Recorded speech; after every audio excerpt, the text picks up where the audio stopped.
Moi, mä oon Saija Huhtiniemi, mä olen juoksuvalmentaja ja me puhutaan tänään hyvistä vinkkeistä juoksutekniikkaan liittyen.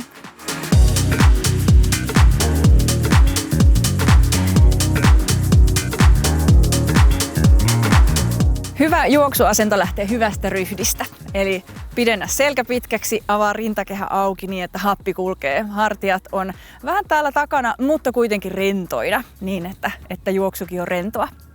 Ja jos ajatellaan juoksuasentoa, niin älä nojaa taaksepäin, ole ihan suorana tai ehkä nojaa vähän eteenpäin, mutta tärkeää tässä on se, että se etunoja, se on pieni ja se ei lähde lantiosta, koska me ei haluta mitään kulmaa tänne lantioon, vaan se pieni etunoja lähtee jo tuolta kantapäästä. Vähän niin kuin näyttää siltä, että olet eteenpäin menossa.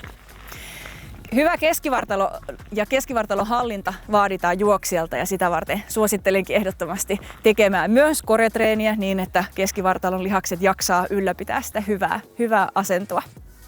No sitten pää. Pää on siellä rangan jatkeena täällä ylhäällä ja tärkeää olisi pitää pää ylhäällä eikä niin, että se roikkuu alaspäin. Tähän hyvä vinkki on se, että kun juokset, niin jos reitti on helppo, eikä tarvitse katsoa koko ajan mihin juokset, niin katso vähän kauemmas eteen, eikä ihan suoraan metrin päähän jalkojen eteen. Koska jos katsot alas varpaisiin, niin silloin pää helposti nojaa eteenpäin ja se vetää koko juoksuasentoa ja ryhtiä myöskin helposti huonoksi.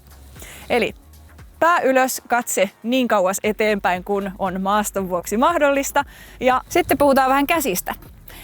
Kun juokset, niin kädet liikkuu luontevasti ja rentoina, hartiat pysyy rentoina siinä vartalon vieressä. Ja tähän voitaisiin tehdä pieni harjoitus, ihan kuivaharjoituksena. Katso, että miten ne lähtee ihan näin seisten ne kädet, juoksukädet siinä liikkumaan vartalon sivuilla.